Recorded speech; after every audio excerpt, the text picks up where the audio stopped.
नारायण दोस्तों, नमस्कार। Priyanka change your life channel में आप सबका बहुत बहुत स्वागत करती हूँ। दोस्तों, मैं आपके अवचेतन मन की शक्ति की बुक का शॉर्ट में स्वाध्याय कर रही हूँ। आज हम पहुँच गए हैं लेसन 11 में 12 में, और जिसका नाम है कि वैज्ञानिक अपने अवचेतन मन की शक्ति का प्रयोग कैसे करते थे अपनी किसी भी बड़ी उपलब्धि के लिए। और हम सभी को मालूम है कि वैज्ञानिक क्या करते हैं, है ना, आविष्कार। तो क्या हम ऐसा याद रखें जिससे हम भी अपने अवचेतन मन तक वो चीज़ पहुंचा सकते हैं या फिर पहुंचा सकें जिससे हमें अपने आंसर मिले और हम जिसमें सफलता पाना चाहते हैं वो हमें प्राप्त हो। तो उसके लिए पहला है कि याद रखें कि सभी महान वैज्ञानिकों की सफलता उनकी अद्भुत उपलब्धियां चुनाव उनके अवचेतन मन से किया जाता था। वो अपने लाइफ पर्पस को खोजते थे, बोलते थे कि मैं किस लिए आया हूँ, क्या मैं ये करना चाहता हूँ। वो डालते थे, बार बार बोलते थे, महसूस करते थे और उस पर कार्य करते थे, तभी उन्हें सफलता मिलती थी। किसी भी जटिल समस्या का हल आपकी चेतना में उपस्थित नहीं है, इसलिए आपको अपने अवचेतन मस्तिष्क में उसे समर्पण करना चाहिए। और हम सभी को ये नहीं मालूम कि हमारा अवचेतन मस्तिष्क सिर्फ ध्यान से ही जब हम ध्यान करते हैं थोड़ी देर के लिए, तो ही हम अपनी किसी बात को अपने अंदर तक पहुंचा देते हैं। और जब भी हम पॉजिटिव वे में रिपीट मोड में बार बार शुक्राना शुक्राना शुक्राना करते हैं किसी भी चीज़ के लिए, या फिर जो भी हमें आंसर चाहिए उस चीज़ को जब हम बार बार बोलते हैं तो वो भी हमारा अवचेतन मन सुनता है, समझता है और वैसा ही आंसर हमें करता है। यदि आप किसी बड़ी समस्या के बारे में चिंतित हैं और सोच रहे हैं कि इसका हल कोई नहीं निकाल सकता, तो आप गलत सोच रहे हैं, क्योंकि आपका अवचेतन मन के लिए भी कोई समस्या बड़ी या छोटी नहीं हो सकती है। बहुत लोग सोचते हैं अरे मैं कैसे बोलूँ, मैं कैसे करूँ। कुछ मत सोचिए, बोलिए। क्या पता आपको ऐसा लग रहा है कि आपको कोई नहीं सुनेगा, लेकिन आप नहीं जानते कि बहुत सारे लोग ऐसे हैं जो आपको सुन भी सकेंगे और मोटिवेट भी होंगे। लेकिन जब वो यूनिवर्स ऐसा चाहेगा, जब आपकी फ्रीक्वेंसी बढ़ेगी, तो वो अपने आप ऐसा ही हो जाएगा।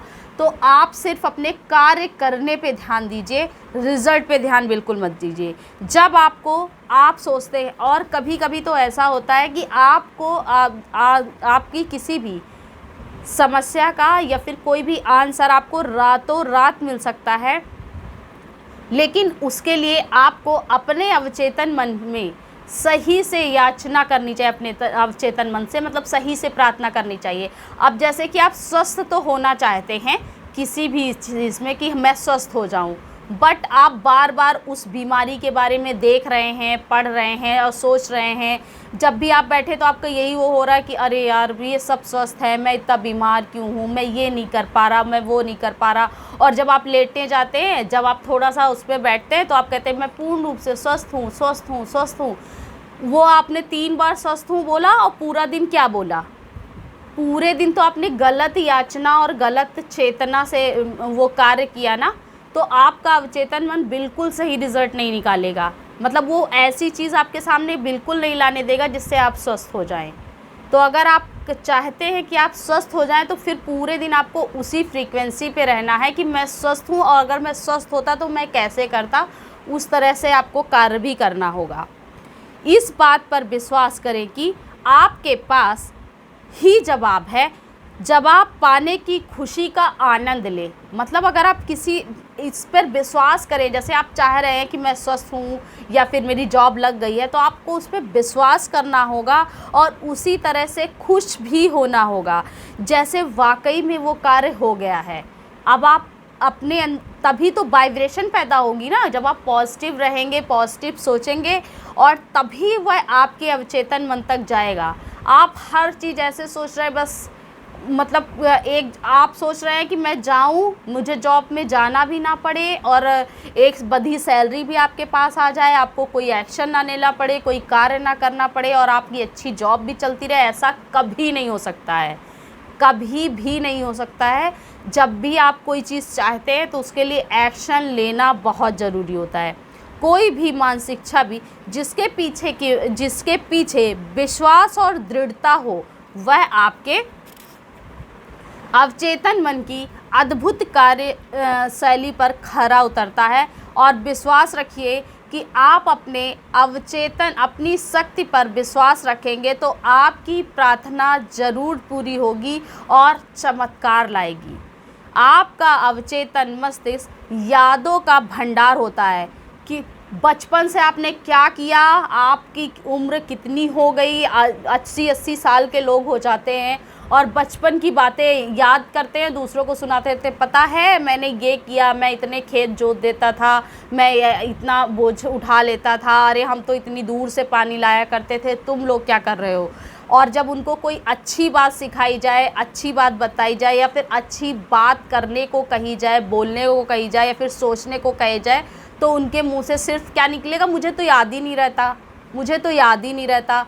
तो वो किसी और से नहीं, खुद से झूठ बोल रहे हैं और वही चीज़ उनकी अवचेतन मन तक जा रही है। तो बी केयरफुल, सोचना और बोलना के लिए अवेयर हो जाइए कि आप क्या बोलना चाह रहे हैं। अगर कोई कुछ कह रहा है ना और आपको लग रहा है कि मैं अगर इसको बोलूँगा तो मेरे अवचेतन तक कहीं पहुँच ना जाए, तो चुप हो जाइए। उस समय बिल्कुल भी मत बोलिए, कोई आंसर मत दीजिए।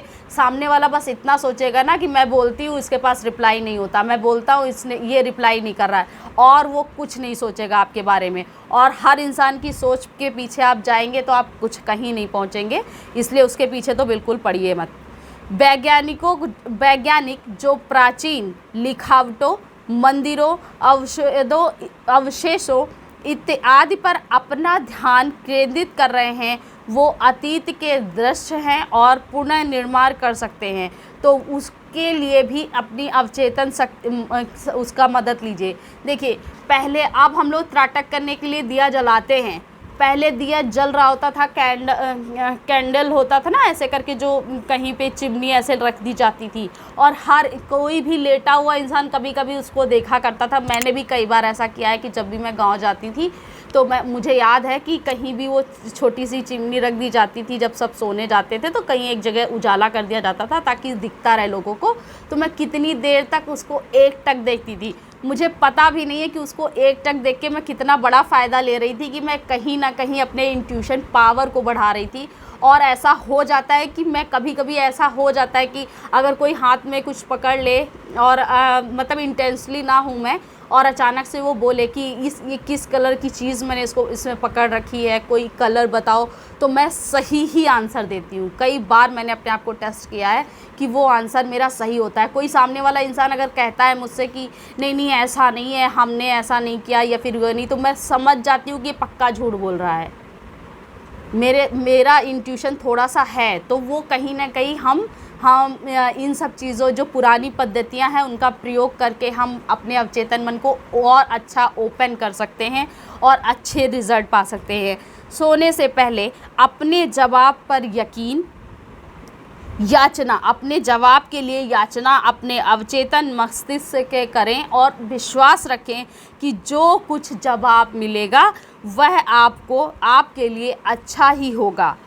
और जब आपको अब सोचिए जवाब कैसे मिलेगा, कुछ लोग आपको मिल सकते हैं जो उसी चीज़ के बारे में बात कर रहे हों, कुछ ऐसे आर्टिकल्स आपको दिख सकता है जो उसी चीज़ के बारे में बात कर रहा हो जो आपकी प्रॉब्लम चल रही है ना। कहीं आप जैसे यूट्यूब देख रहे हैं, टीवी देख रहे हैं, तो कुछ ऐसे तो अवेयर रहें कि जो चीज़ आप पूछ रहे हैं, जो चीज़ आप जानना चाहते हैं, पाना चाहते हैं, वो कहाँ से मुझे दिख रही है और अगर दिख गई तो उससे क्या लेना है, वो आपको क्या ग्रहण करना है, और आपको आंसर मिल गया है कि नहीं, इस पे आपको थोड़ा सा ना अपनी इंट्यूशन का प्रयोग भी करना होगा। इसलिए हमेशा अपने विश्वास रखें कि आपके अवचेतन मस्तिष्क जो भी आंसर देगा वो आपके लिए बहुत अच्छा होगा। तो ऐसे ही हर वैज्ञानिक, डॉक्टर और जो कवि लोग होते हैं वो बहुत ही ज़्यादा, जो गायक होते हैं वो बहुत ही ज़्यादा अपने अवचेतन मन का